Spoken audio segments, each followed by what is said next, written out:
பொதுவாக மழைக்காலங்களில் அனைவர் வீட்லையும் பாம்பு வருது சகஜம் தான். ஸோ பாம்பு வராமல் தடுக்கிறதுக்காக என்ன வழிகளைங்கிறத பார்க்க போகிறோம். ஸோ பாம்பு தடுக்கிறதுக்கு முன்னாடி நம்ம வீட்டுக்கு வந்து என்ன பாம்புங்கிறத ஒரு சின்ன பேசிக்க தெரிஞ்சுக்கும்.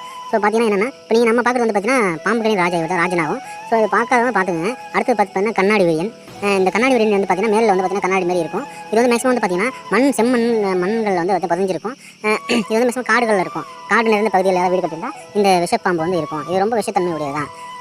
அடுத்து வந்து பார்க்க கட்டு விரியன். இந்த கட்டு விரியன் பார்த்தீங்கன்னா வயல்வெளிகள் இதில் பார்க்கலாம். நீங்கள் வந்து பார்த்தீங்கன்னா வயல்வெளியிலேருந்து இன்னொரு ரோட்டுக்கு கிராஸ் பண்ணும்போது பார்த்தீங்கன்னா மேக்ஸிமம் இந்த சாலை வாகனத்தில் வந்து அடிபட்டு கிடக்கும். ஸோ இது என்ன பாம்புன்னு தெரியாதுன்னு தெரிஞ்சுங்க. இதுதான் வந்து கட்டு விரியன். மேலே வந்து கட்டாக இருக்கும். இதுவும் விஷப்பாம்பு தான். ஸோ இது தவிர வந்து பார்த்தீங்கன்னா வந்து சாரை பாம்பு, நல்ல பாம்பு, கொம்பேரி மூக்கன், அது மட்டும் ஏகப்பட்ட பாம்பு வகைகள் இருக்குது. ஸோ அந்த பாம்புகள் வந்து விஷப்பாம்புகள் மட்டும் நம்ம பட்டியலில் பார்க்குறோம்.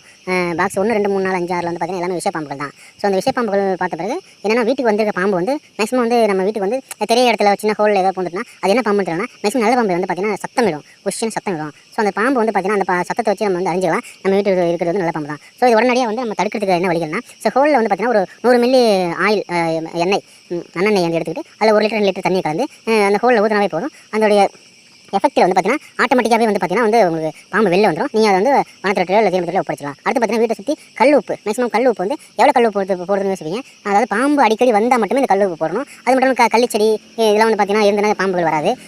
ஸோ இதுக்கு என்ன வழினா, இதெல்லாம் பயப்பட பாம்பு ஒருவேளை வந்து நீங்கள் மிதிச்சிட்டிங்கன்னா அதுக்கு ஒரு மருந்து இருக்குது. என்னென்னா பயப்படக்கூடாதுங்கிற மருந்து தான். ஸோ அந்த மருந்து எடுத்து உடனடியாக நீங்கள் போயிட்டு ஹாஸ்பிட்டலுக்கு வந்து எவ்வளோ சீக்கிரமாக குயிக்காக போகிறீங்களோ அந்த அளவுக்கு சீக்கிரமாக வந்து நம்மளை பாதுகாத்துக்கலாம். ஸோ இதுக்கு ஒரே மருந்து என்னென்னா பயப்படக்கூடாது. பயம் தான் வந்து நம்மளை வந்து மிகப்பெரிய ஒரு ஆபத்தை ஏற்படுத்தும். ஸோ உடனடியாக வந்து நீங்கள் என்ன பண்ணணும்னா பயப்படாமல் மருத்துவமனை செல்ல வேண்டும். ஸோ வந்து என்னென்னா அடுத்து